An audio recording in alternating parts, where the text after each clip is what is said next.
Welcome to David's Stories. Today we follow Buford Thompson, a man abandoned by family post-surgery who reclaims his worth, confronts betrayal, and builds a life of freedom and purpose. Subscribe and hit the bell for weekly videos uncovering mysteries and truths. Share your thoughts below.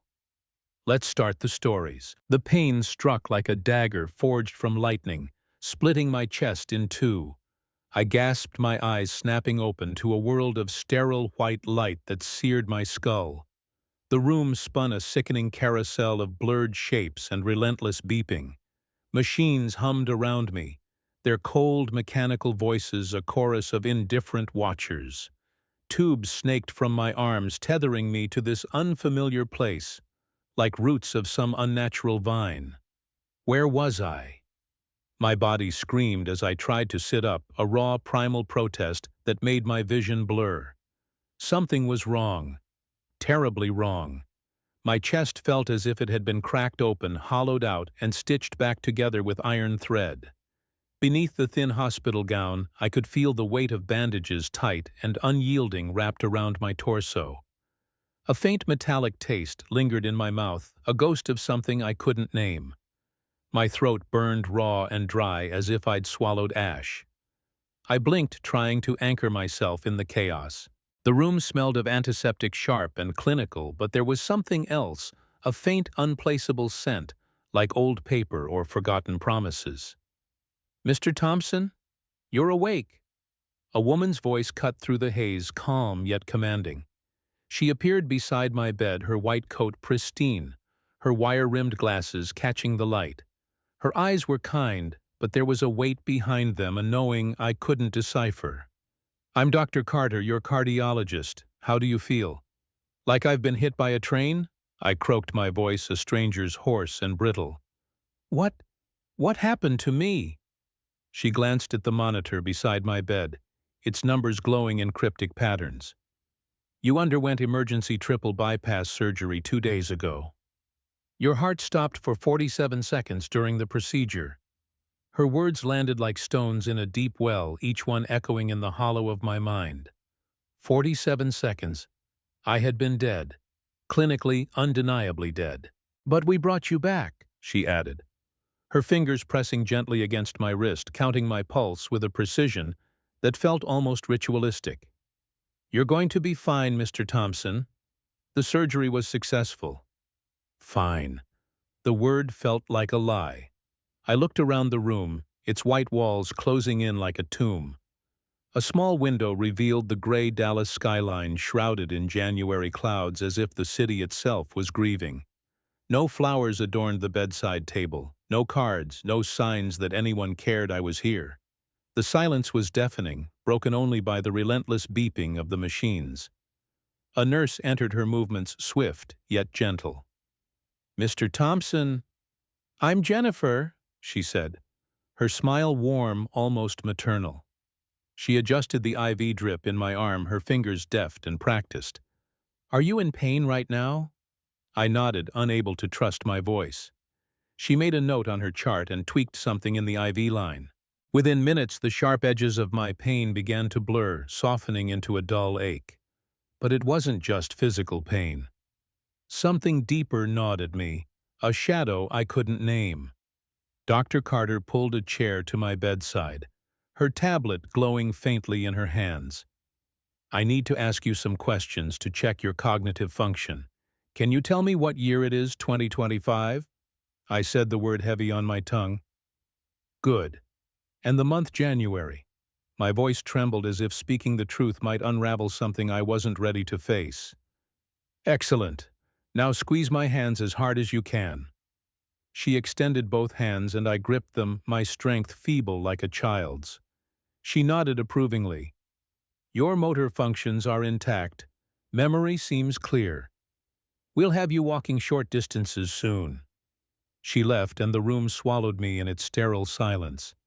The machines kept their vigil, their beeps a metronome to my fractured thoughts. I reached for the bedside table, my fingers trembling as they closed around my phone. The screen lit up, a cascade of notifications, news alerts, spam emails, pharmacy reminders. I scrolled, searching for something else. A message, a missed call, a sign that they knew I was here, that they cared. Nothing. I opened our family group chat, the one I'd clung to like a lifeline for years. The last message was from 3 weeks ago. Susan, my wife of 45 years, complaining about the grocery store running out of her favorite yogurt. Before that, Scott, my 38-year-old son, asking for money to fix his car. Not a single word about my surgery. Not a single call to check if I was alive. My fingers shook as I set the phone down. I stared at the acoustic ceiling tiles, their patterns blurring into a map of my isolation. 47 seconds dead, and no one had noticed.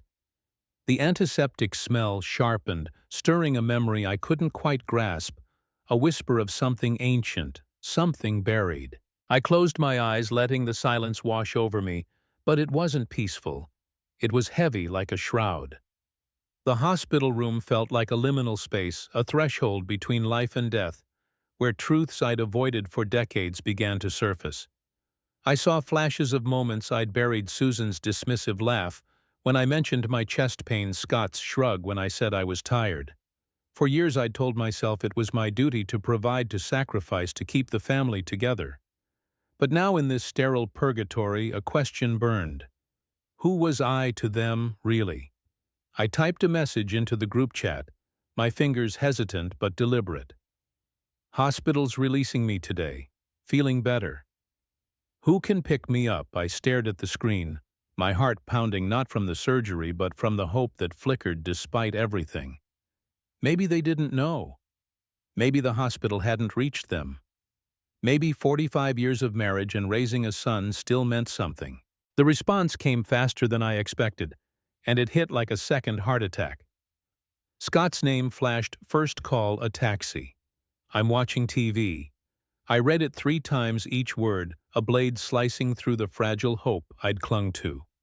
My son, the boy I'd raised, couldn't pause his television show for the father who'd nearly died. But Susan would be different. She had to be. We'd built a life together, 45 years of shared dreams, shared struggles. Her message appeared below Scott's. Stay another month in the hospital. It's so good without you. The phone slipped from my hands, landing on the white hospital blanket with a soft thud.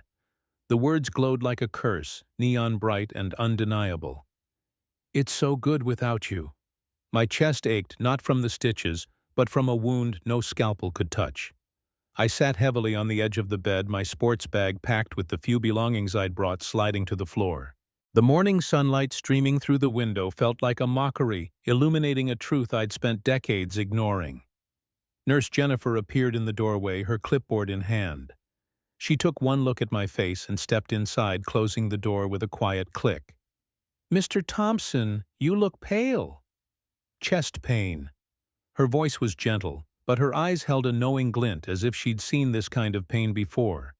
Not the physical kind, but the kind that festers in the soul. I shook my head, unable to speak. She picked up my phone, her gaze flicking to the screen.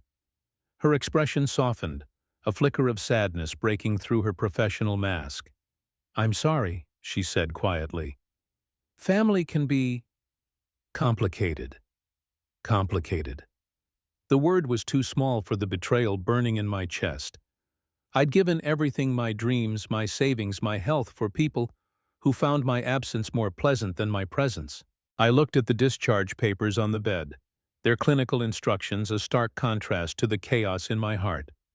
Take it easy. Avoid heavy lifting. Follow-up appointments.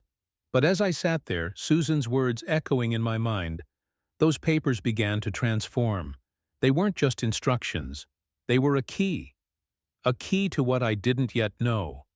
But something stirred within me, a whisper, a shadow, a spark of something ancient and powerful. I'd been dead for 47 seconds, and in that void I'd glimpsed something. Not heaven or hell, but a truth: my life had been a lie built on sacrifices for people who didn't care. And now, alive again, I felt a strange energy, like a current running through my veins. Was it rage, resolve, or something else entirely? Something that felt like destiny. I stood, my legs unsteady, but my mind clear.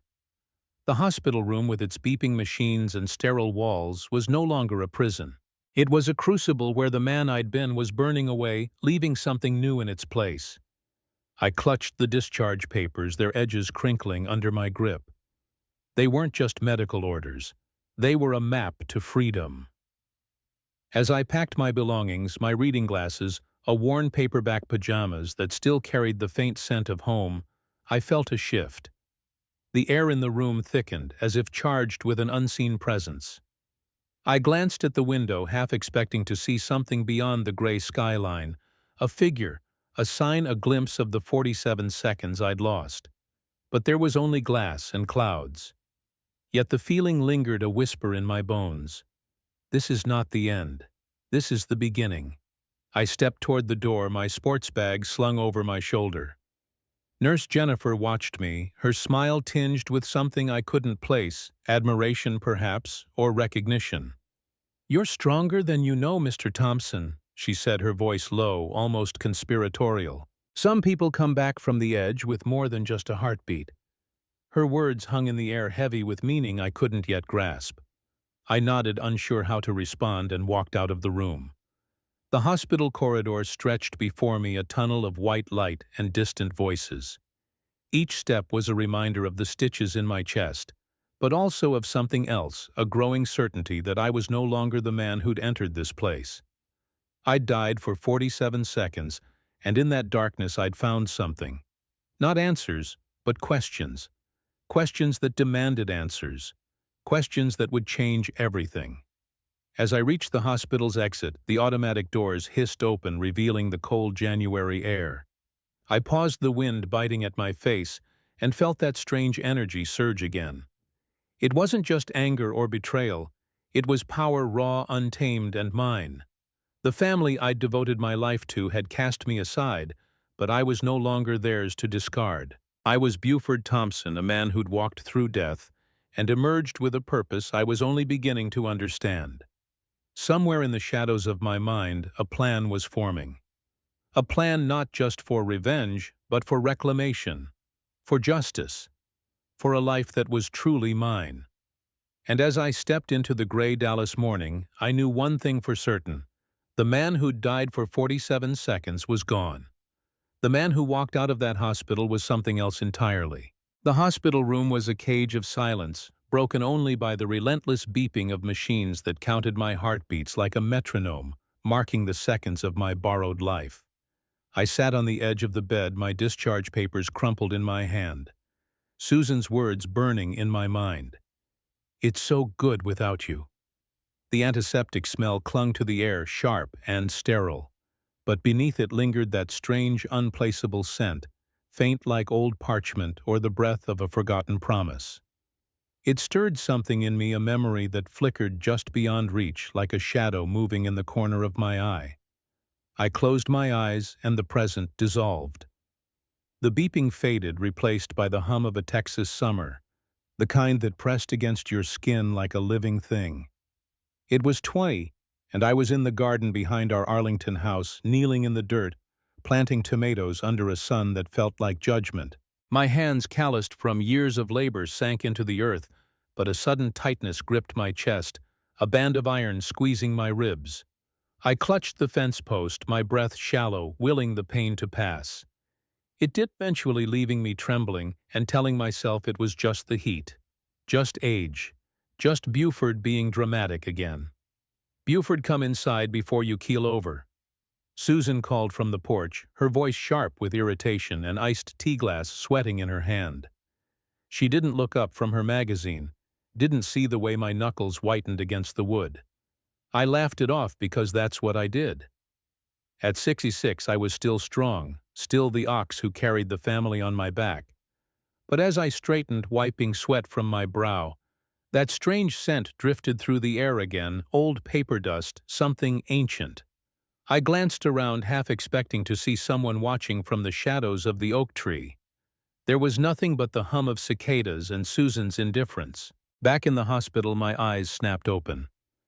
The memory felt like a warning, a thread pulling me toward a truth I hadn't wanted to face. I'd spent decades burying the signs of my failing heart, of my family's neglect. But now in this sterile limbo, those signs were clawing their way to the surface, sharp and undeniable. I reached for my phone again, scrolling through the family chat, searching for something, anything to prove I was wrong about them. The screen glowed with Susan's yogurt complaints, Scott's pleas for car repair money. Not a single word about me. Not a single call in the 2 weeks I'd been here fighting for my life. I set the phone down, my hands trembling, not from weakness, but from a growing fire in my chest, a fire that wasn't pain but something else. Something alive. I'd died for 47 seconds, and in that void I'd glimpsed a truth my life had been a series of sacrifices, each one a brick in a wall I'd built to protect a family that didn't want protecting. The memories came flooding back now, unbidden, each one. A piece of a puzzle I'd refused to assemble until now. It was 1982, and I was 25, a young man with dreams bigger than our cramped Arlington apartment. Scott was a baby then, his tiny fists waving as Susan bounced him on her hip.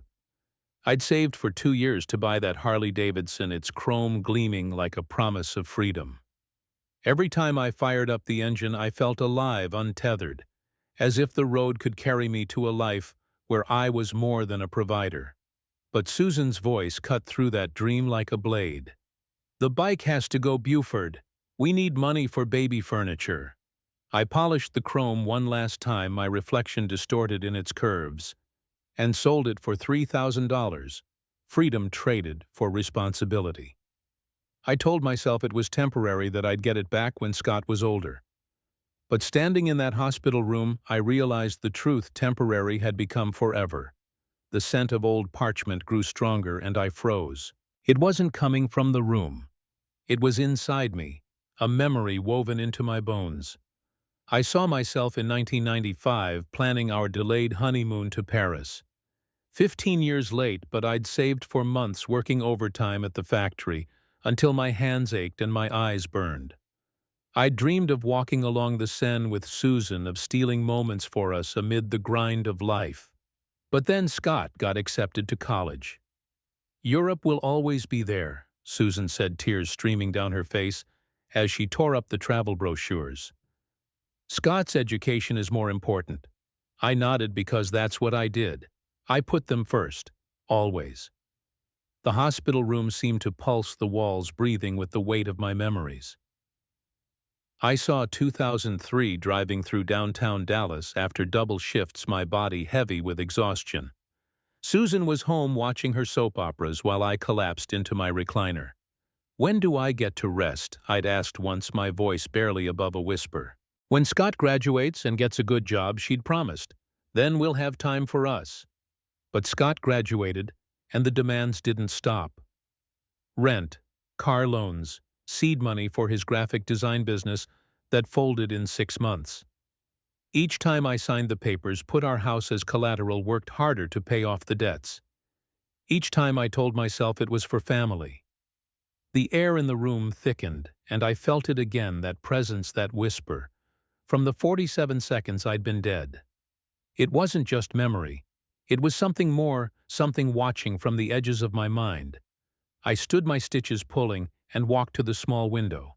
The gray Dallas skyline stared back, but for a moment I swore I saw something, a flicker of shadow, a figure in the clouds, gone as quickly as it appeared. My heart pounded, not from pain, but from a certainty I couldn't explain. I was being shown something, guided toward a truth I'd buried under decades of duty. The memories kept coming sharper now, like shards of glass. March 23, in our kitchen, making coffee on a Tuesday morning.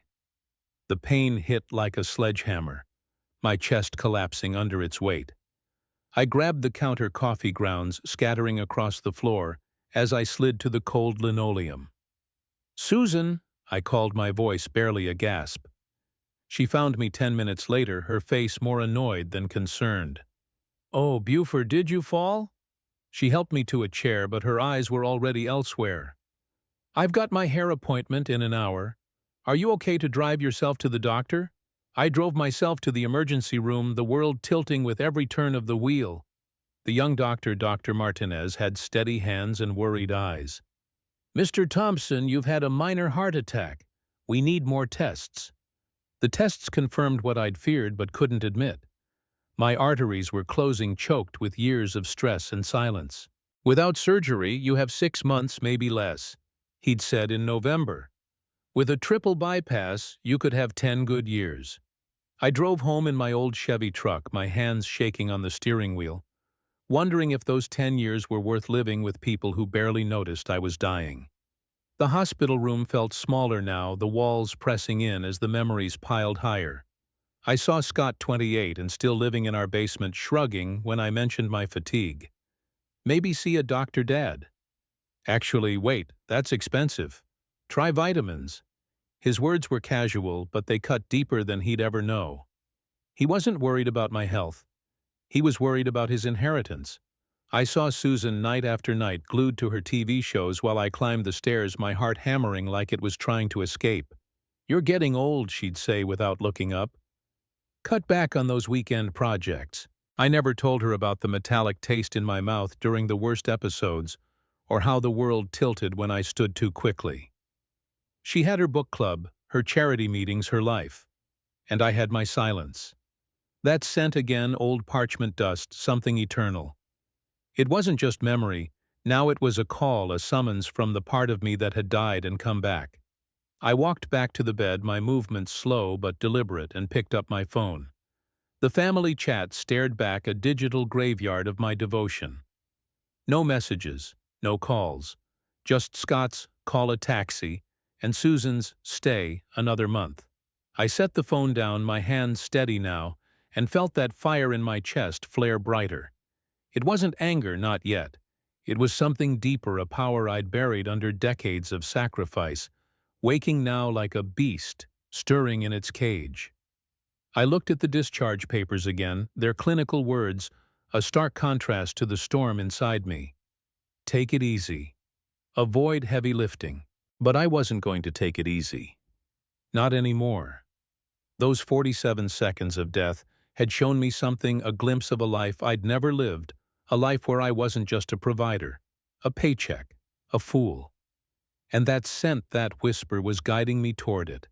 I didn't know what it was yet, but I felt its pull like a current dragging me toward an unseen shore. Nurse Jennifer returned her clipboard tucked under her arm. She studied me, her eyes narrowing slightly as if she could see the change taking root. "You're different," she said, her voice low, almost reverent. "Most people come out of surgery weaker. You're carrying something else." I met her gaze, and for a moment I swore her eyes flickered with something unnatural, a glint of gold like a spark from the void I'd crossed. "What do you mean?" I asked, my voice steady despite the chill running down my spine. She smiled, but it wasn't just kindness now, it was knowing. "Some people come back from the edge with more than they left with. You'll see." She turned to leave, but paused at the door. "Be careful, Mr. Thompson. What you're carrying, it's powerful. And it's not done with you yet." Her words hung in the air, heavy with a meaning I couldn't yet grasp. I looked at my packed sports bag, my discharge papers, the phone that held my family's betrayal. The hospital room was no longer a cage. It was a threshold. I'd walked through death and returned not as the man I'd been, but as something new, something stronger, something with a purpose I was only beginning to understand. As I stepped toward the door, the scent of old parchment followed me, a reminder that this wasn't just about betrayal. There was something else at play, something hidden in the shadows of my 47 seconds. A secret, a power, a destiny. And I was going to find it. The taxi rolled through Dallas's gray streets, the city's pulse muted under a January sky heavy with secrets. The driver, a weathered man with eyes that seemed to see more than they should, glanced at me in the rearview mirror. "Tough day at the hospital, amigo," he asked, his voice rough but kind. "Tough 45 years," I replied before I could stop myself. The words slipped out raw and unfiltered, carrying the weight of decades. He nodded as if he understood more than I'd said, and turned his focus back to the road. I clutched my discharge papers, their edges crinkling in my lap, and felt that strange scent again, old parchment dust, a whisper of something eternal. It wasn't coming from the taxi's worn upholstery or the city outside.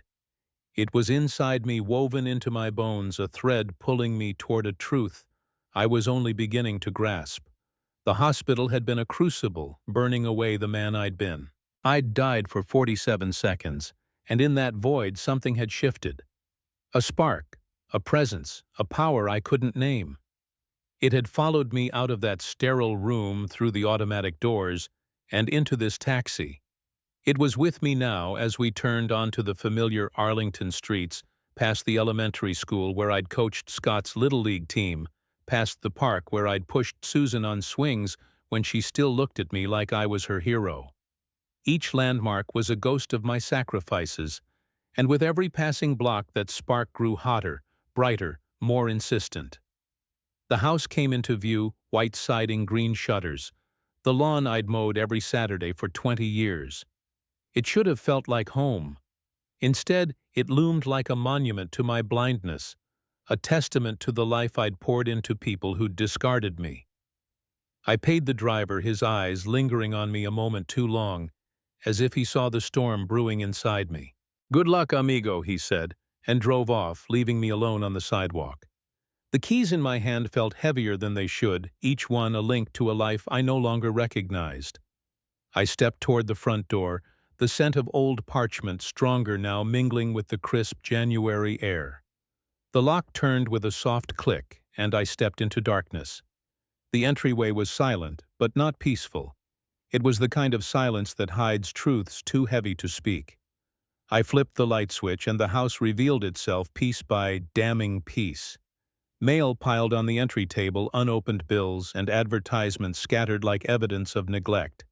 Susan's shoes lay discarded beside Scott's muddy sneakers, a careless shrine to their indifference. I moved deeper into the house, my stitches pulling with every step, but the pain was distant now, overshadowed by the fire in my chest. The living room was a battlefield of their comfort. Scott's gaming setup sprawled across the space like an invading army. Energy drink cans formed a pyramid on my coffee table, pizza boxes stacked beside my recliner, the one I'd bought with overtime money 15 years ago. They'd been having parties. My absence hadn't caused grief. It had caused celebration. The kitchen told the same story. Dishes piled in the sink, takeout containers overflowing the trash. The refrigerator held expensive wine and premium ice cream luxuries they'd indulged in while I fought for my life. But the final blow waited in my study, the one place I'd carved out for myself. The door creaked as I pushed it open, and the scent of old parchment hit me like a wave so strong it made my vision blur. My desk, where I'd written checks for Scott's failed dreams, was buried under boxes of Susan's craft supplies. Scott's old computer equipment teetered on my bookcases, dust settling over the family photos I'd arranged so carefully. My space, my sanctuary, had been turned into a storage closet. I stood frozen, my breath shallow, as the spark inside me flared into a blaze. 47 seconds. I'd been dead for 47 seconds, and they'd used my absence to erase me. The air in the room thickened, and for a moment I swore I saw something, a shadow moving across the bookshelves, a flicker of light where no light should be. I blinked, and it was gone, but the scent remained sharp and insistent, urging me to act. I sat heavily in the one chair they hadn't covered with their belongings, my hands steady now, and opened the drawer where I kept my safe. The combination was Scott's birthday, a bitter irony. The safe opened with a soft mechanical whisper, revealing my will in its blue legal folder. I pulled it out, the paper cool against my fingers, and read the provisions I'd crafted with such care. To my beloved wife, Susan Thompson, the house and all personal property. To my son, Scott Thompson, all financial assets, including retirement accounts, to be divided equally upon my death. Beloved wife. The words mocked me now, as did the memory of the man who'd written them. I laughed, a bitter sound that echoed in the violated study. Susan, who'd told me to stay in the hospital because it was so good without me. Scott, who couldn't pause his TV show to pick me up. I set the will down, my eyes drifting to the family photos on the dusty shelves. Wedding pictures, Scott's baby smiles, vacations I'd paid for, but never enjoyed. In every image, I was smiling. The provider, the protector, the fool. The scent of old parchment intensified, and I felt it again, that presence, that whisper from the void. It wasn't just memory. It was guidance, a force urging me to reclaim what was mine.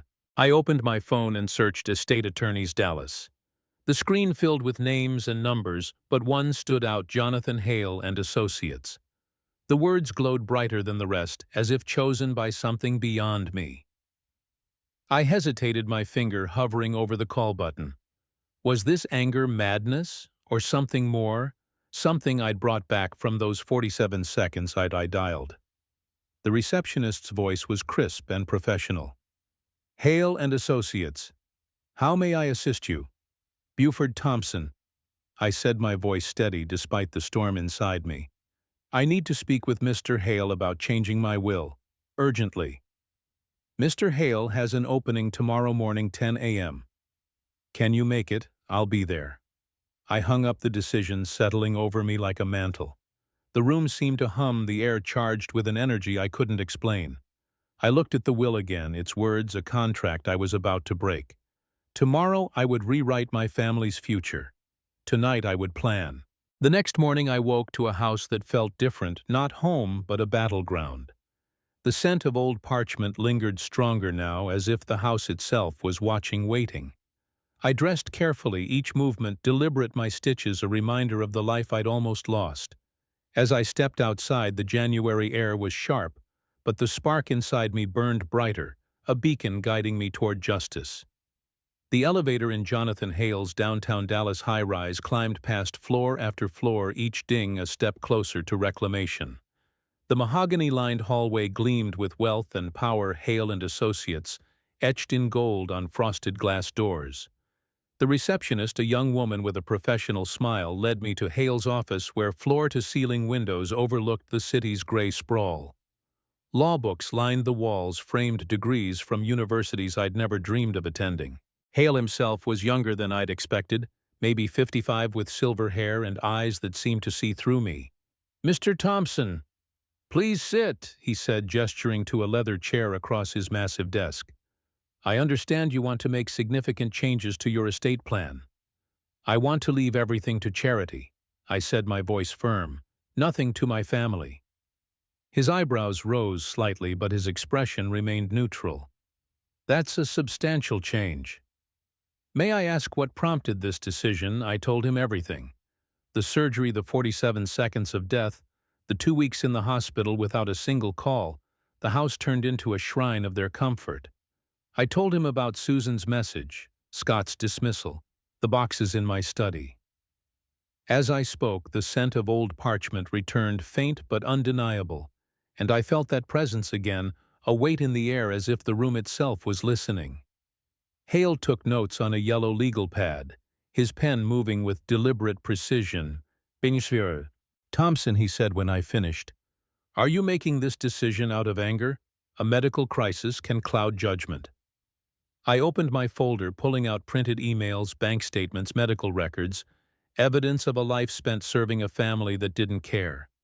"This isn't anger," I said, sliding the documents across his desk. "This is clarity." He reviewed them carefully, his eyes scanning each page. "You're thorough. The American Heart Disease Foundation is an excellent choice. They fund research, provide housing for families of cardiac patients, support recovery programs. People who value life," I said, the words heavy with meaning. "Unlike my family." Hale leaned back, studying me.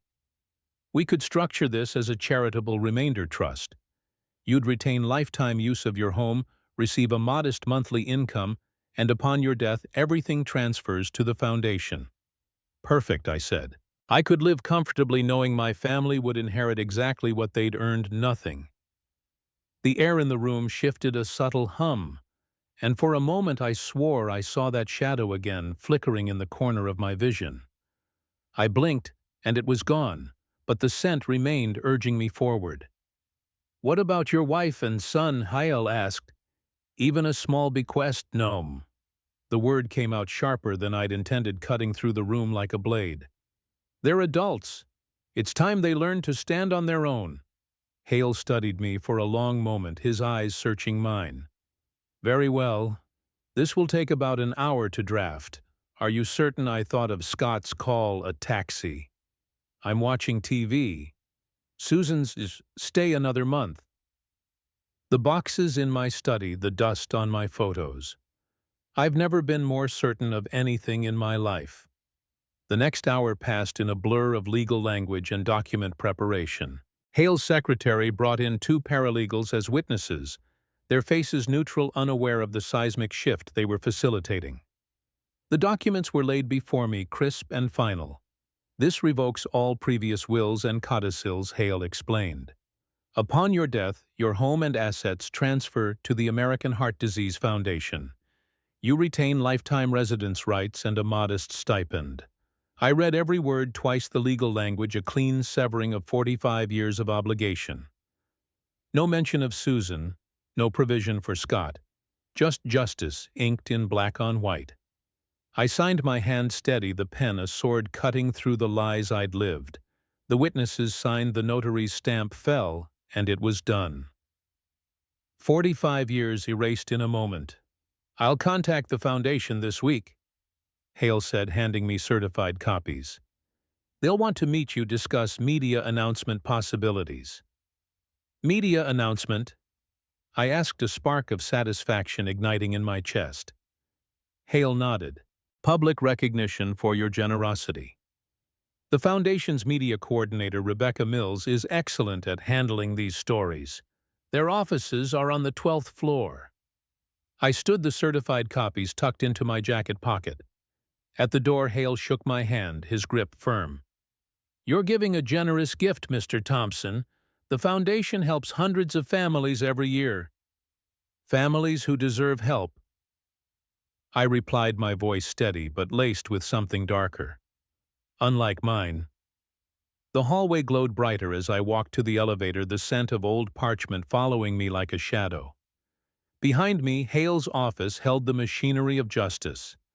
Ahead, the Foundation's offices waited a chance to turn private pain into public vindication. I pressed the elevator button, and as the doors opened, I felt it again, that presence, that whisper from the void. It wasn't just guiding me now, it was urging me to act, to wield the power I'd found in those 47 seconds. 3 floors down, the American Heart Disease Foundation's offices buzzed with morning energy. Heart health posters lined the walls, stories of grateful families pinned like medals.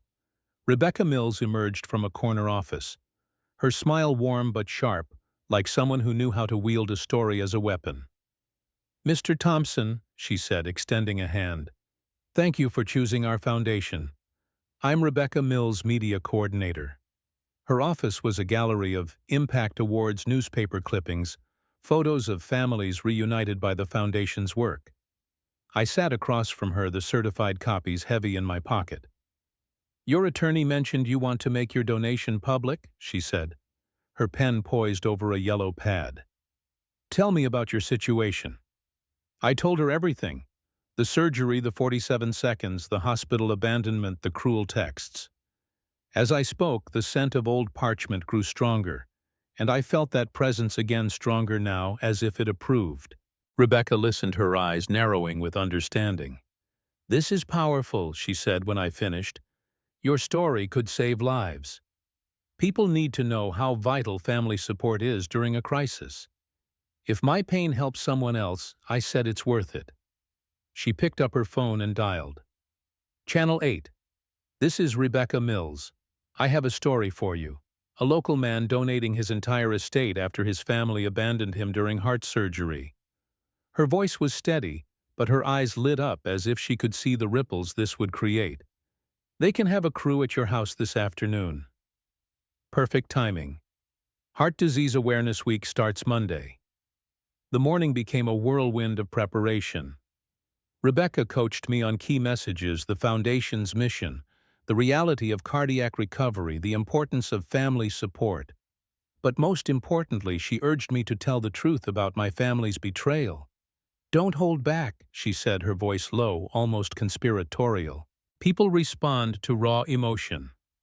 Your story will touch hearts." As we left for Channel 8's studio, I felt the weight of the moment. The scent of old parchment was everywhere now, a constant reminder that this wasn't just about justice. There was something bigger at play, something I'd brought back from the edge of death. In the studio, under bright lights and professional cameras, the interviewer David Martinez asked questions I'd rehearsed with Rebecca. "Mr. Thompson, what went through your mind when you read those texts from your family?" I looked into the camera, the spark inside me blazing. I realized love should be mutual. For 45 years, I put my family first. When I needed them, they chose differently. The crew followed me home to Arlington, their van parking in my driveway, as neighbors peeked from behind curtains. Inside, David asked more questions, the camera panning across the living room where Scott's gaming setup sprawled the family photos on the mantel, witnesses to my wasted devotion. "Do you have regrets?" he asked. I met his gaze, the presence urging me to speak. "My only regret is that it took 68 years to understand my worth." The filming wrapped by late afternoon, and David shook my hand with respect. "This airs tonight at 600. It'll get picked up by other stations too." I nodded, the spark now a fire burning away the last traces of the man I'd been. As I drove to a quiet restaurant downtown, my phone buzzed with messages from Rebecca about social media strategies. The foundation was ready to amplify my story, to turn my pain into a beacon. I sat alone watching the clock tick toward 6:00, the scent of old parchment lingering, a reminder that this was only the beginning. Tonight Susan and Scott would see their betrayal broadcast to thousands. Tonight the world would know. And I, Buford Thompson, would take the first step toward a life that was mine. The restaurant's dim lights cast long shadows across the polished wooden table, the hum of conversation blending with the clink of glasses. I sat alone, a plate of untouched food before me, my eyes fixed on the television mounted above the bar. It was 5:58 p.m., and the Dallas Evening News was moments away. My phone buzzed with a message from Rebecca Mills, the media coordinator for the American Heart Disease Foundation. "Everything's set. Your story airs at 600. Social media's ready to amplify. Stay strong." I set the phone down. My fingers steady, but the air around me felt charged, heavy with that now familiar scent of old parchment and dust, a scent that had followed me since the hospital, since those 47 seconds I'd been dead. It wasn't just a memory anymore. It was a presence, a guide whispering that this moment was more than justice. It was destiny. I sipped my coffee, the bitterness grounding me as the news anchor's voice cut through the restaurant's murmur. "A Dallas area man is making headlines tonight after donating his entire estate to charity. But it's the reason behind his generosity that has everyone talking." My face filled the screen, calm, dignified, a man who'd walked through death and emerged with a purpose. The restaurant fell quiet, diners glancing up, their eyes darting between the television and me. I felt their gazes, but my focus was on the story unfolding, a story I'd crafted with Rebecca to expose the truth and inspire others.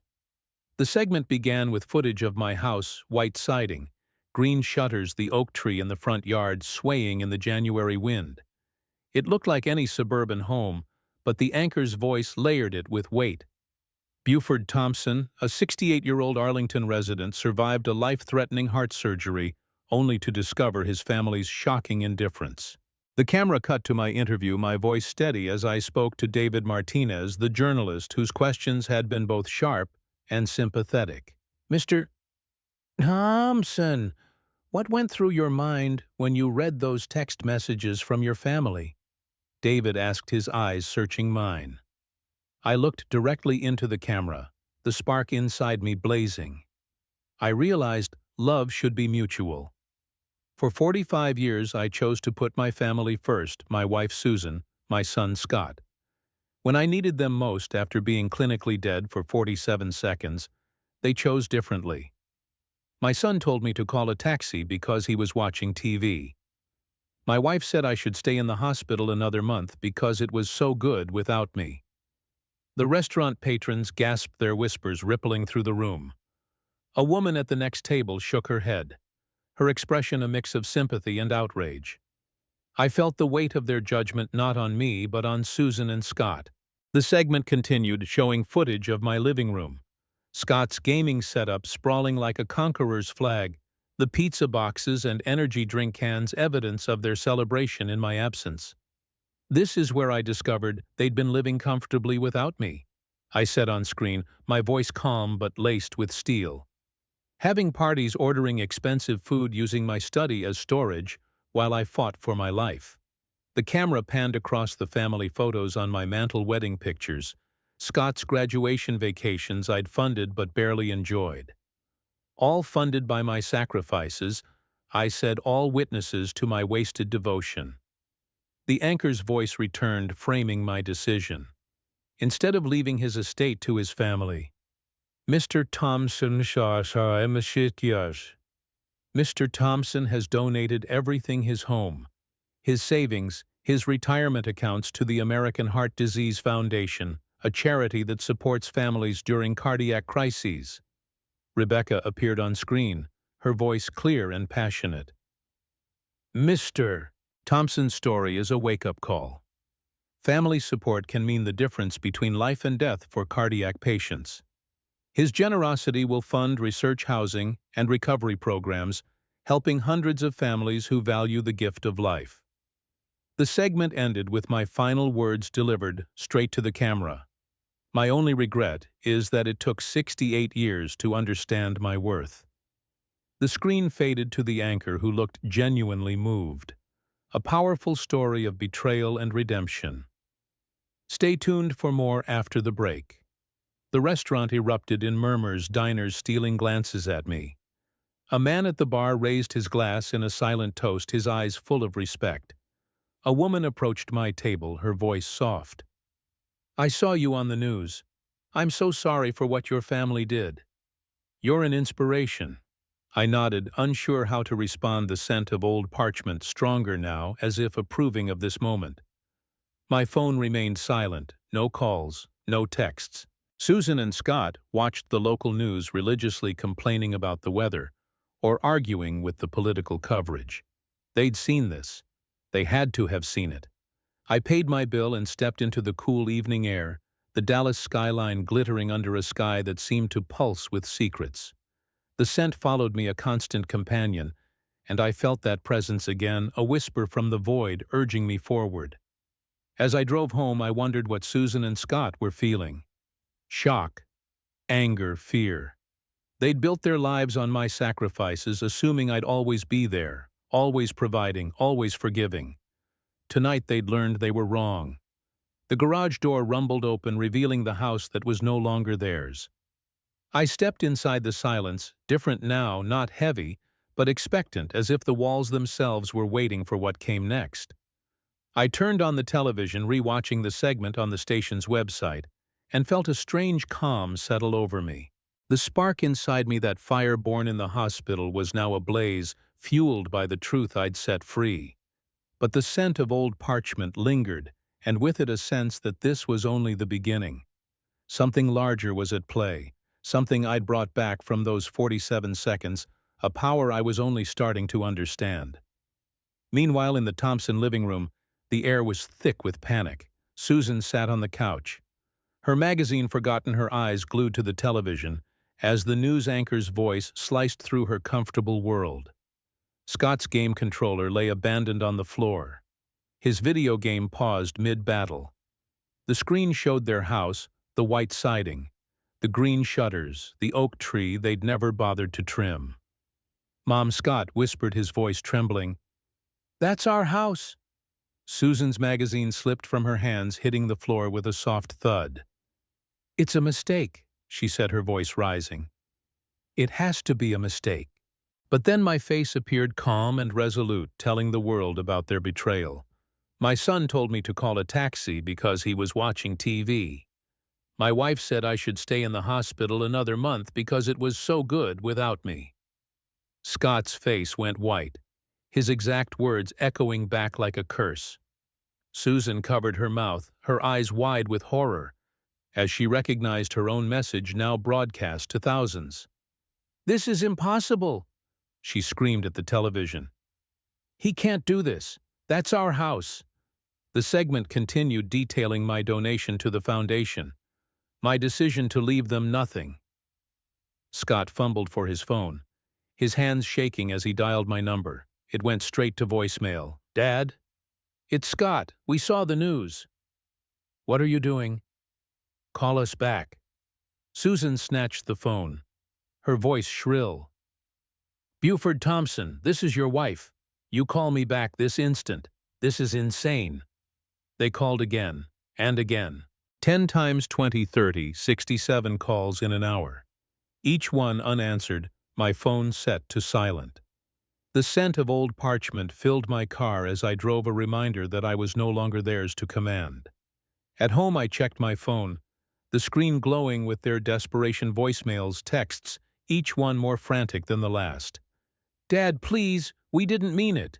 Buford, we're family. You can't do this." I deleted them all, the act as final as signing the new will. By 10:00 p.m., the story was exploding online.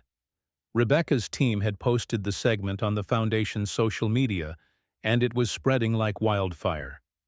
Scott's Facebook feed filled with shares, comments from friends and neighbors who recognized our house. "How could they treat him like that?" one wrote. "They deserve to lose everything," another added. Susan was crying now, mascara streaking her cheeks, as she scrolled through the comments. "They're calling us monsters," she whispered. "They're saying we deserve this." Scott paced the living room, his gaming setup a mocking reminder of his indifference.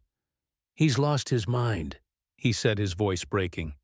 "The surgery messed with his head. He doesn't know what he's doing. Or maybe he knows exactly what he's doing," Susan said, her voice barely audible, a flicker of fear in her eyes. "Maybe this is revenge." They sat in stunned silence, the reality sinking in. The house, the bank accounts, the retirement funds. Everything was in my name. They'd lived so comfortably for so long, they'd forgotten they owned nothing. No savings, no income, no skills to survive without me. They called again, their voicemails growing desperate. "Dad, we're sorry. We didn't mean it. Buford, please let's talk." But I didn't answer. The presence, the scent, the spark, they all told me to let them feel the weight of their choices.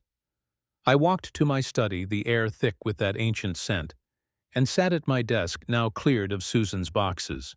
The family photos stared back, their smiles hollow. I opened my laptop, watching the social media storm unfold. Comments poured in from strangers, heart patients, families who'd learned from my story. "Thank you for showing us what matters."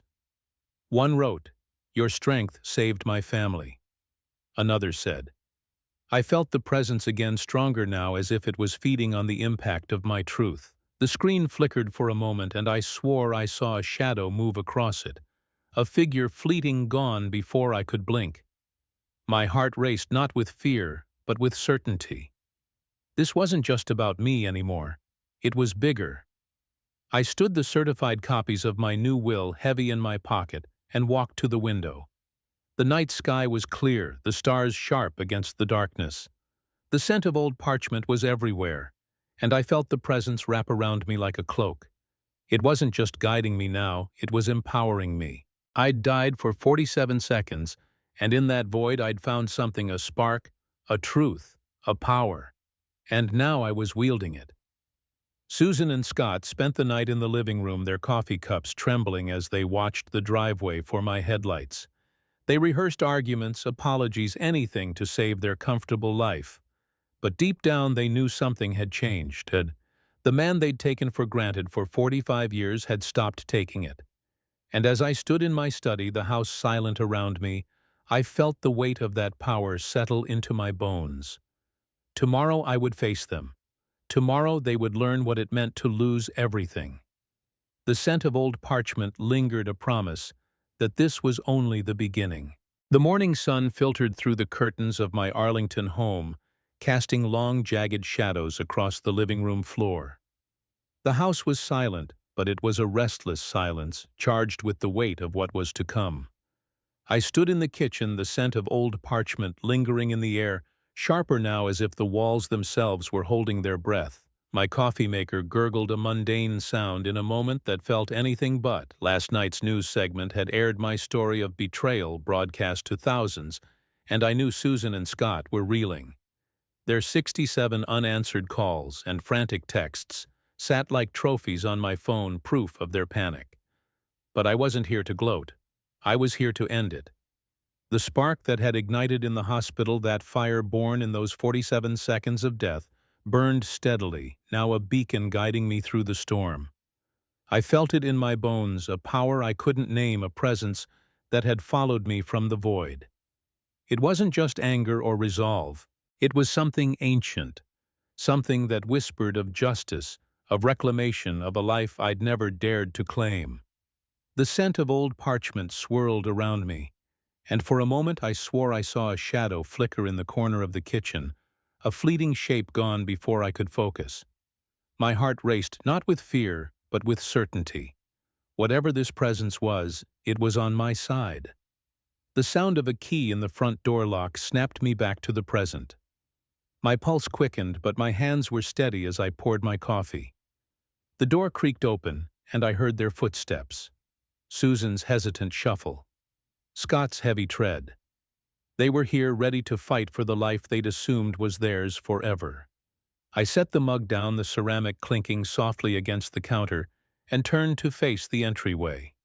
The air thickened, the scent of old parchment, now a tangible force, as if the house itself was bracing for the confrontation. Susan appeared first, her hair disheveled, her eyes red from crying or lack of sleep. Scott followed, his usual slouch replaced by a tense, aggressive posture. They stopped short when they saw me, their faces a mix of desperation and defiance. The living room still littered with Scott's gaming setup, and the remnants of their parties stood as a silent accusation between us.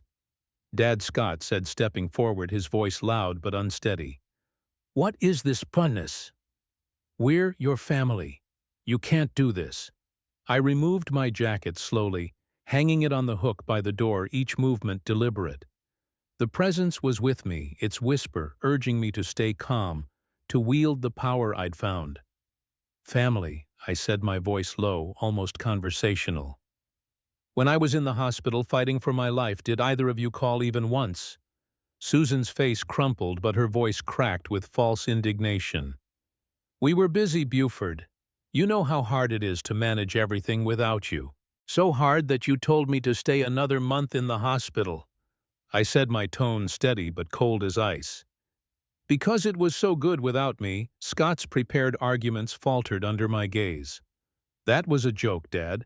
We didn't mean it seriously." 67 phone calls last night, I observed, walking past them toward the kitchen, my coffee mug in hand. "Funny how you found time to call when your inheritance was threatened." They followed me like desperate shadows, their voices overlapping in a frantic chorus. "Dad, please listen to reason," Scott pleaded.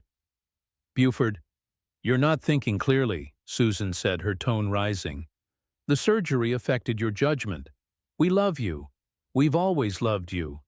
I filled the coffee maker with methodical precision, ignoring their pleas.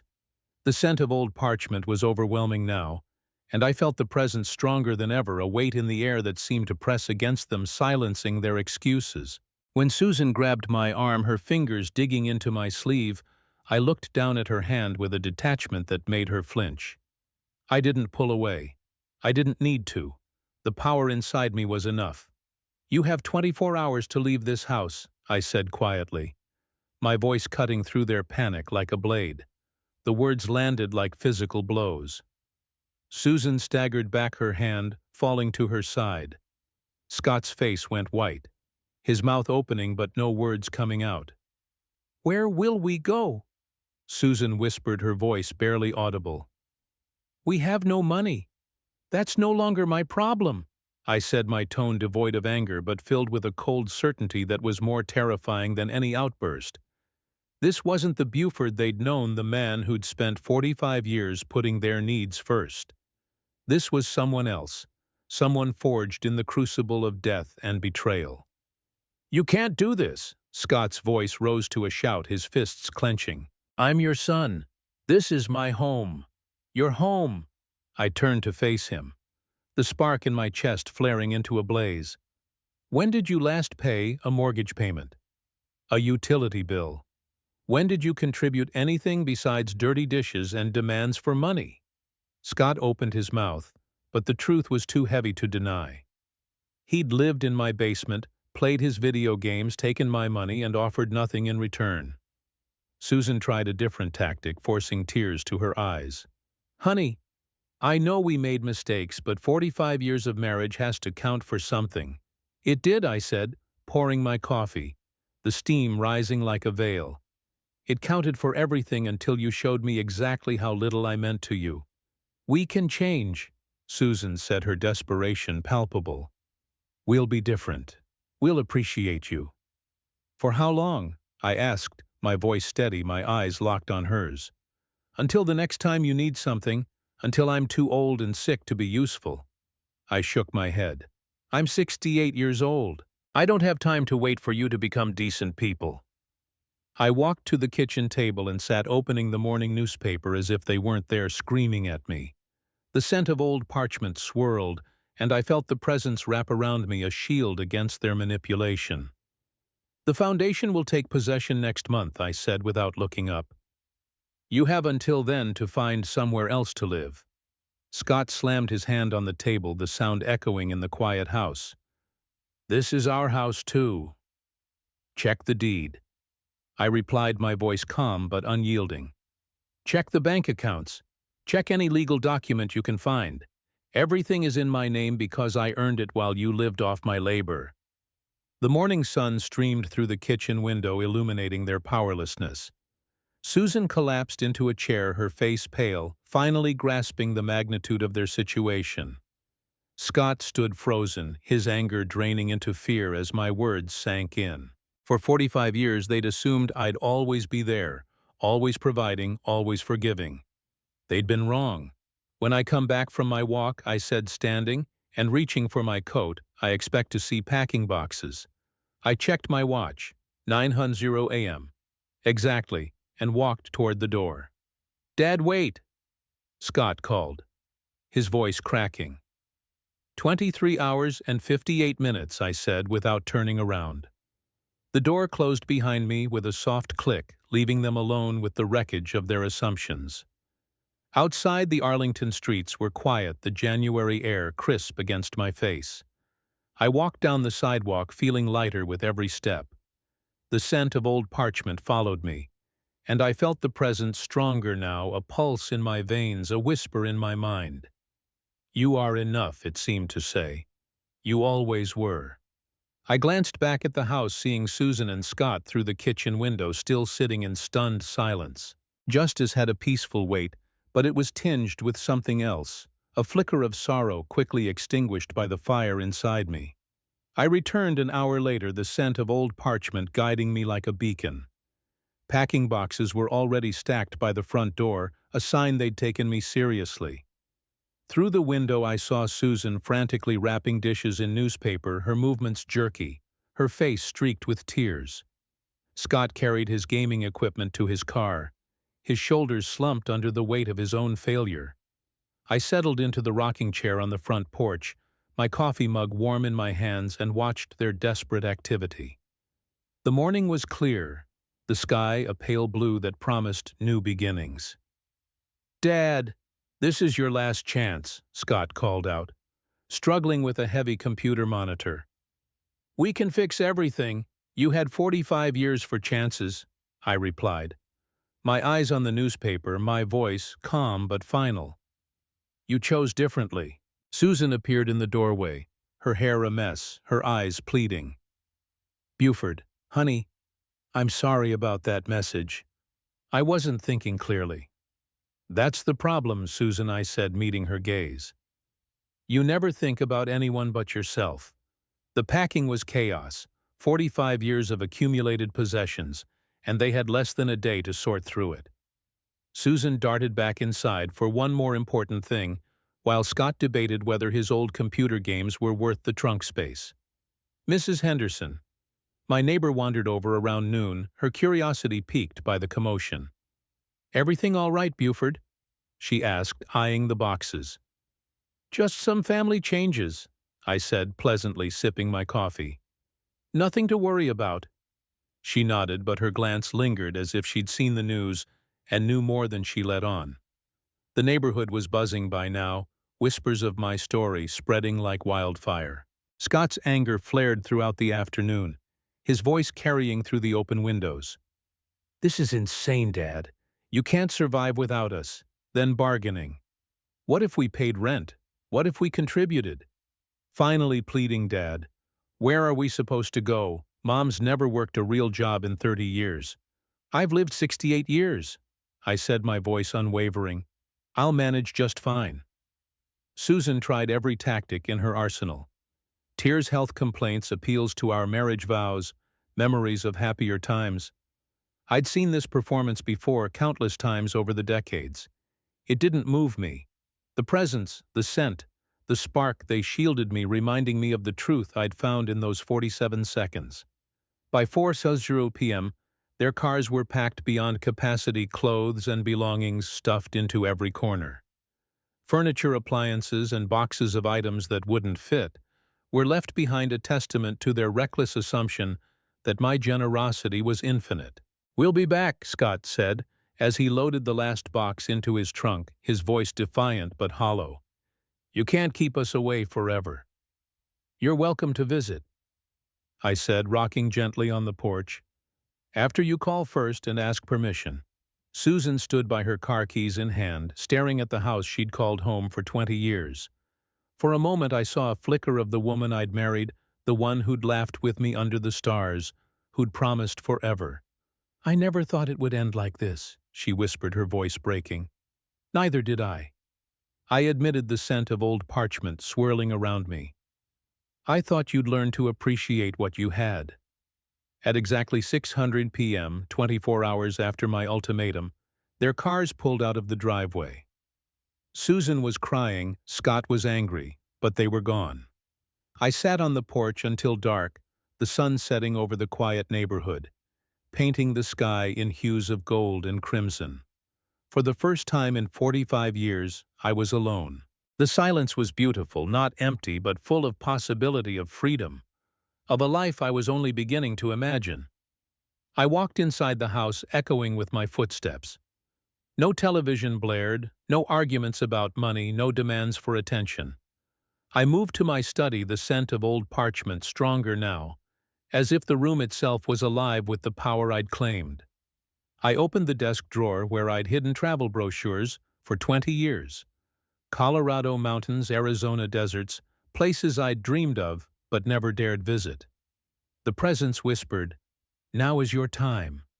I spread the brochures across the desk, their colors vibrant against the dust, and felt a surge of energy, as if the void had gifted me not just life, but purpose.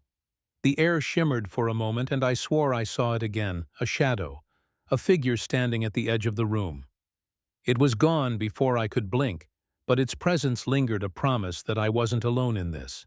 Whatever I'd brought back from those 47 seconds, it was with me now, guiding me toward a future I'd never dared to claim.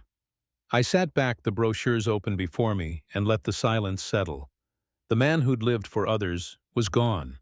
The man who remained was ready to live for himself. The Arlington house was silent now, its echoes of Susan and Scott's frantic departure fading like a bad dream. I stood in the doorway of my study, the morning sun streaming through the window, illuminating the travel brochures.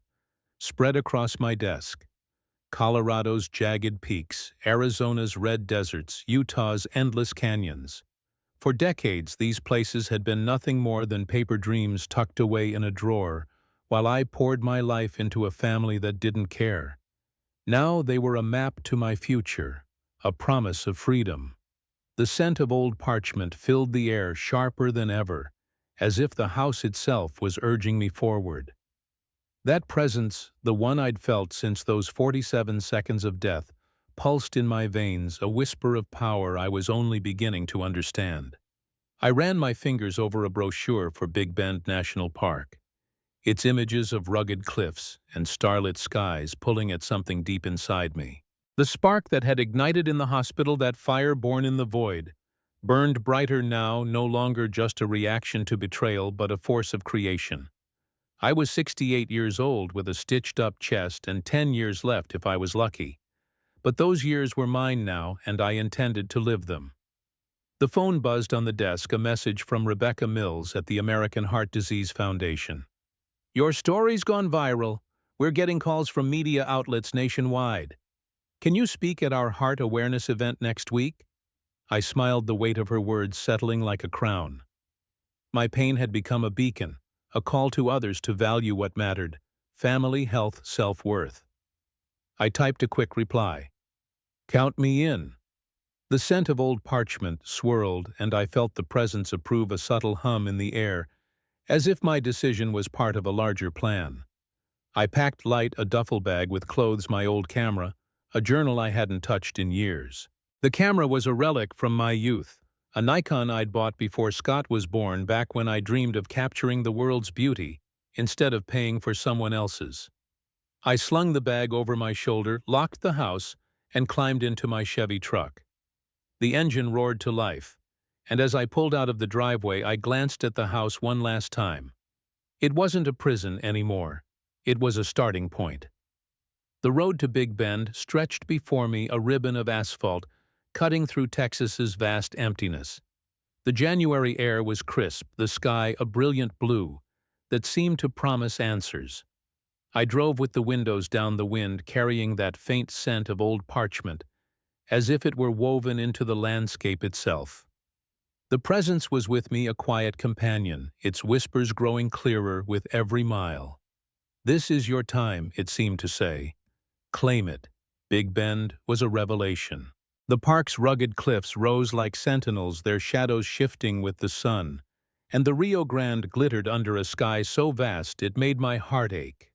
I set up camp near the Chisos Mountains, the solitude both exhilarating and humbling. At night the stars were a tapestry brighter than I'd ever seen in Arlington's suburban glow. I sat by my campfire, my camera resting on my knee, and felt the presence stronger than ever. It wasn't just in my mind now, it was in the wind, the crackle of the fire, the way the stars seemed to pulse with a rhythm that matched my heartbeat. I snapped photos of the desert at dawn, the light painting the rocks in shades of gold and crimson. Each click of the shutter felt like reclaiming a piece of myself, a piece I'd buried under decades of duty. The camera became an extension of my vision, capturing not just landscapes, but moments of clarity, moments when I understood that I was enough. The scent of old parchment lingered, and once, as I adjusted the lens to frame a distant peak, I swore I saw a figure in the viewfinder, a silhouette against the horizon, gone when I looked up. My pulse quickened, but I wasn't afraid. Whatever it was part of this journey, part of the power I'd brought back from the void. Days turned into weeks, and I moved on to Colorado, then Arizona, then Utah. Each place was a chapter in a story I was writing for myself. In Colorado, I hiked trails through snow-dusted pines, my breath visible in the crisp air, my heart stronger with every step. In Arizona, I photographed saguaro cacti against fiery sunsets, their arms raised like guardians of the desert.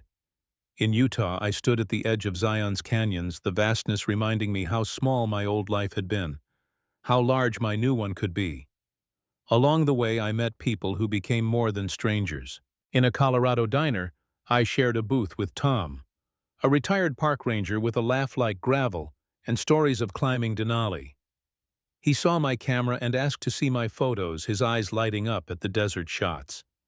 "You've got an eye for the soul of a place," he said, and I felt a warmth I hadn't known in years. We exchanged numbers, promising to meet again for a hike.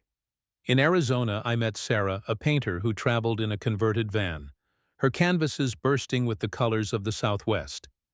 She showed me how to see light in new ways, and we spent an evening sketching and photographing a canyon under moonlight. They didn't ask for money or favors. They didn't see me as a provider. They saw me as Buford, and that was enough. The presence was with me through it all, its whispers growing clearer, its guidance more certain. At night, by campfires or in cheap motels, I wrote in my journal, capturing not just the places but the feelings, the freedom, the peace, the sense that I was finally living for myself. The scent of old parchment followed me, and sometimes in the quiet moments I felt it, a shadow at the edge of my vision, a figure that vanished when I turned. It wasn't menacing, it was familiar, like a part of me I'd forgotten, a piece of the 47 seconds I'd spent in the void. Back in Dallas, I spoke at the Heart Awareness event, standing before a crowd of patients, families, and donors. Rebecca introduced me, her voice steady but proud. Buford Thompson's story is a reminder that heart disease isn't just a physical battle. It's emotional too. His courage inspires us all. I took the podium, my camera around my neck, and told my story, not just the betrayal but the journey since. I spoke of the desert's vastness, the mountain's strength, the stars that reminded me life was worth living. The audience applauded, some wiping tears, others nodding in recognition. I felt the presence there too, its approval, a warmth in my chest, the scent of old parchment mingling with the auditorium's air. After the event, a woman approached me, her hands trembling as she clutched a photo of her husband. "Your story saved my marriage," she said. "We weren't there for each other until we heard you." Others followed, patients who'd found strength, families who'd reconnected, strangers who'd learned to value what mattered. My pain had become a ripple spreading far beyond Arlington, and I felt the presence hum as if this was part of its plan. Social media amplified the impact. My photos posted on the Foundation's accounts drew thousands of likes and comments. "You're showing us how to live again," one wrote. "Thank you for reminding us we're enough," another said. I read each one, my heart swelling with a purpose I'd never known. The scent of old parchment was constant now, a reminder that this journey wasn't just mine. It was bigger, guided by something I couldn't yet name. In New Mexico, I camped under a sky so clear it felt like I could touch the stars. I set up my camera on a tripod, capturing a time-lapse of the Milky Way, its light a dance across the desert. As I watched the stars move, I felt the presence stronger than ever, a pulse that matched the rhythm of the universe. I closed my eyes, and for a moment I was back in those 47 seconds, darkness, silence. A voice that wasn't a voice, but a feeling. "You are enough." When I opened my eyes, the stars were brighter, and I swore I saw it. A figure standing at the edge of my campsite, its outline shimmering like starlight. It was gone in an instant, but the scent of old parchment remained, and I knew I was on the right path. My health improved with every trip. The stitches in my chest faded to scars.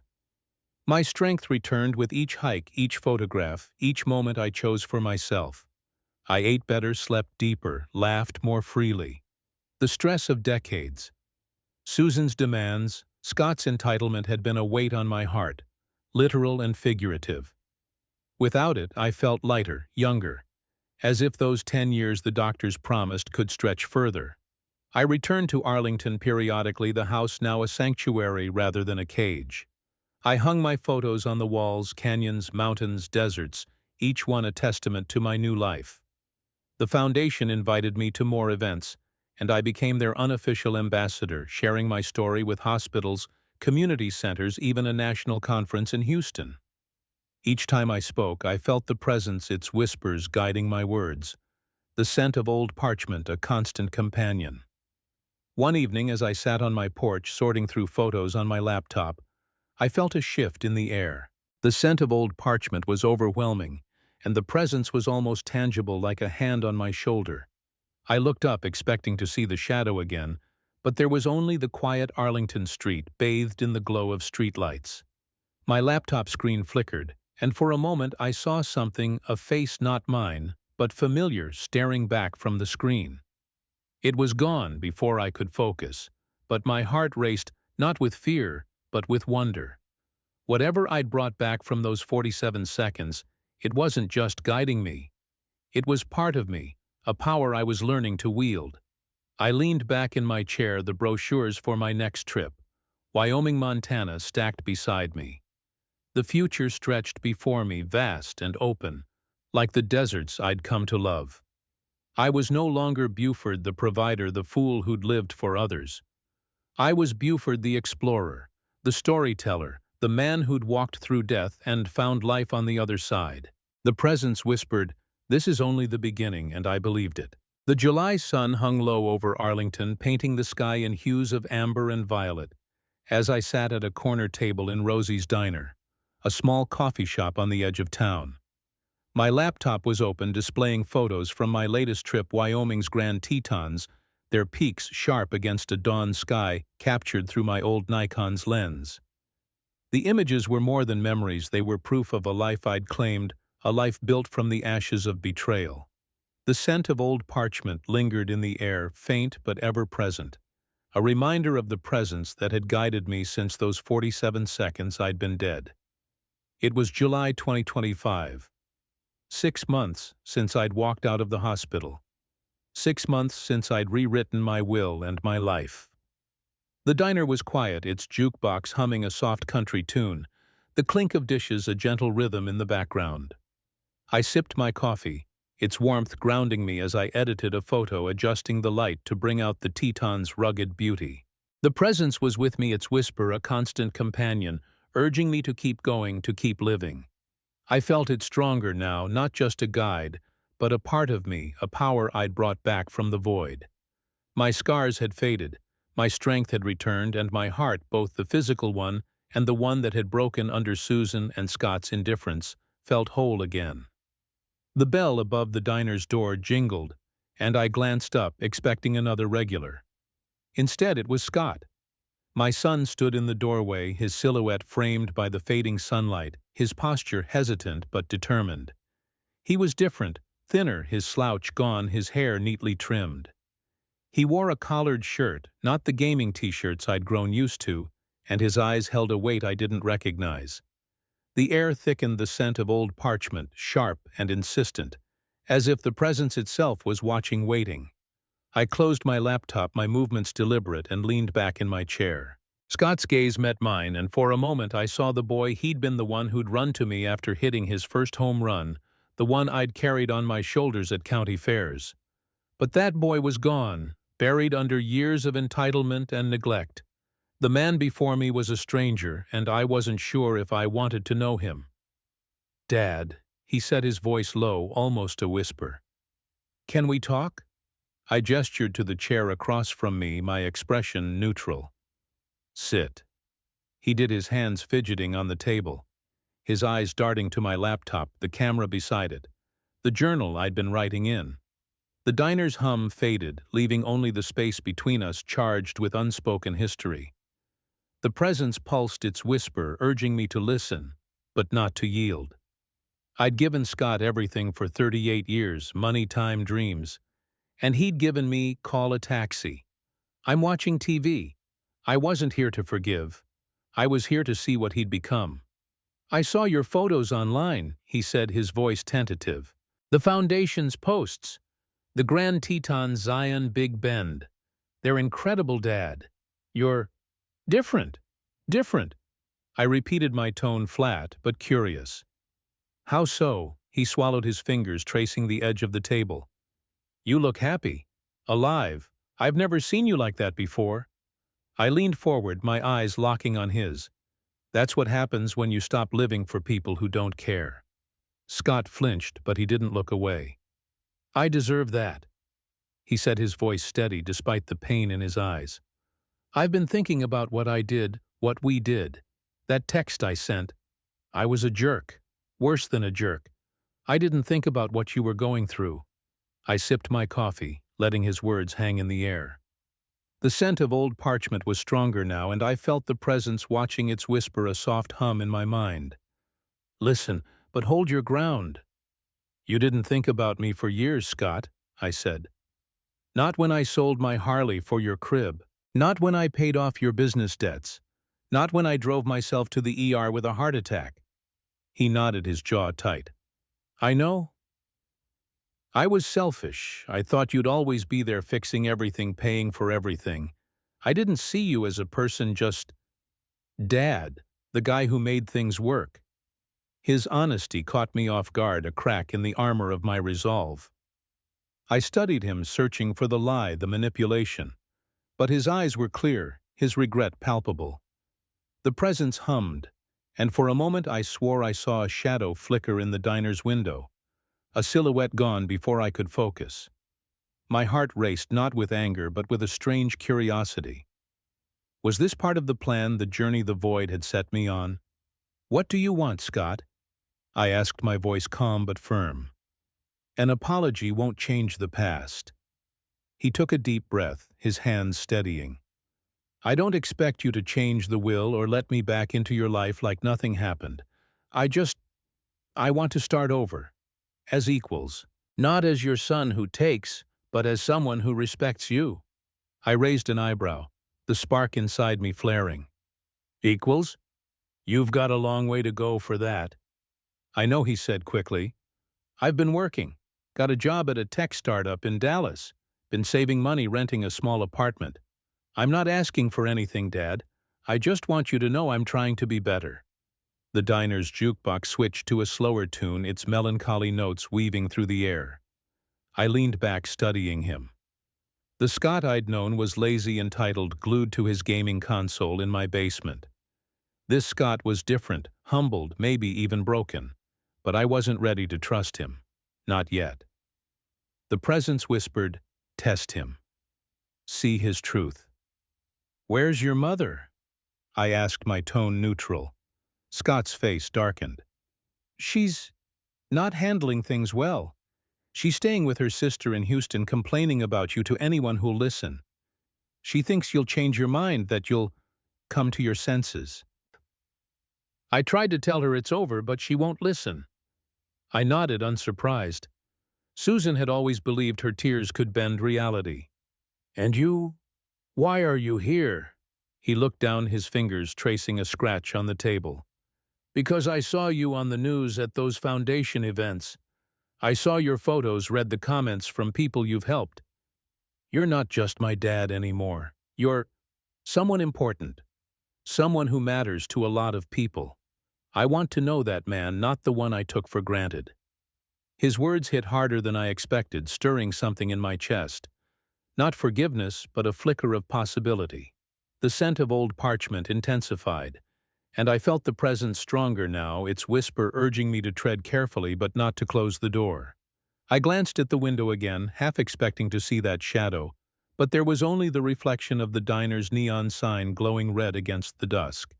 "I'm not the man you knew," I said, my voice steady. "That Buford died for 47 seconds. The one sitting here has a life of his own. If you want to know me, it's on my terms." Scott nodded, his eyes earnest. "I understand. I just want a chance to prove I've changed. Maybe coffee once in a while? No pressure, no expectations." I studied him, the fire inside me burning steady but not hostile. The presence hummed, and I felt a truth settle over me. I didn't need Scott, but I could choose to let him in, not as a son I owed anything to, but as a person I might come to respect. "Coffee," I said finally. "Once a month. We'll see where it goes." A small smile broke across his face, not triumphant but relieved. "Thank you, Dad. I mean it. Don't thank me yet." I said, my tone firm but not unkind. "You've got a lot to prove." He nodded, standing to leave. "I'll call you next month. And I'm proud of you. Those photos, the way you're helping people, it's amazing." I didn't respond, but his words lingered as he walked out, the bell jingling behind him. The diner felt quieter now, the air lighter, as if the confrontation had released something. The scent of old parchment was still there, but softer, almost approving. I opened my laptop again, the Tetons glowing on the screen, and felt the presence settle around me like a cloak. This wasn't forgiveness, not yet, but it was a step, a possibility. And for the first time I realized I could choose what family meant, just as I'd chosen my life. As I packed my things, the waitress, a woman named Clara, who'd served me coffee for weeks, approached. "That was your son, wasn't it?" she asked, her eyes kind but curious. "Yeah," I said, slipping my camera into its case. "Trying to make things right." She smiled, a knowing glint in her eyes. "You've got a good heart, Buford, but don't let anyone dim that light you've found." Her words echoed the presence's whisper, and I felt a chill, not of fear, but of recognition. Clara turned away, humming the jukebox tune, and I swore I saw that shadow again flickering in the diner's mirrored wall. It was gone in an instant, but the scent of old parchment remained a reminder that my journey was guided by something bigger than me. I stepped into the evening, the Arlington air warm and soft, the stars beginning to emerge. My truck waited in the parking lot, its bed packed with gear for my next trip, Montana, where glaciers carved the earth and the sky felt close enough to touch. Scott's visit hadn't changed my plans or my will. The foundation would still get everything, and my life was still mine. But there was a space now, small but real, where something new could grow, not the old obligation, but a relationship built on respect if Scott proved worthy. The presence hummed its whisper clear, "You are enough." I climbed into my truck, the engine rumbling to life, and drove toward the horizon, the scent of old parchment trailing behind me like a promise. The Arlington sunset bathed my porch in golden light, the July sky a canvas of warmth and promise. I sat in my rocking chair, my journal open on my lap, pages filled with sketches and notes from Montana's glaciers and Wyoming's peaks. The scent of old parchment lingered soft now, like a friend who'd walked with me through every step of this journey. The presence, that whisper from my 47 seconds in the void, was a quiet hum in my chest, no longer a mystery but a part of me, a power I'd claimed, a guide that had led me to this moment. The house was mine again, not a cage, but a sanctuary, its walls adorned with my photographs, deserts, mountains, stars that had taught me my worth. The silence was beautiful, filled with the freedom I'd fought for. I'd spent 6 months living for myself, traveling, capturing the world through my lens, speaking at the American Heart Disease Foundation's events. My story had touched thousands, a ripple of hope for those battling heart disease and broken bonds. Each letter, each comment, was a reminder that my pain had become purpose. I flipped through my journal, landing on a photo of the Milky Way from New Mexico, its light a testament to the vastness I'd embraced. The presence stirred, and I felt it, a certainty that this life, this Buford, was enough. A shadow flickered at the edge of my vision, not alarming but comforting, like a guardian watching over me. It was gone when I turned, but the scent of old parchment remained, a promise that I wasn't alone. My phone buzzed with a message from Rebecca Mills. "Your next talk is in Seattle. They're calling you a hero." I smiled, knowing I wasn't a hero, just a man who'd learned to live. Scott's monthly coffee meetings had begun cautious steps toward something new. Not obligation, but possibility built on respect. Susan was a distant memory, her absence a relief. The future stretched before me, Montana's trails, new friends like Tom and Sarah, a world waiting to be seen. As the stars emerged, I closed my journal, the rocking chair creaking softly. The presence whispered, "You are enough," and I believed it. I'd walked through death, faced betrayal, and found a life worth living. The scent of old parchment faded into the evening breeze, and I leaned back at peace, ready for the next horizon.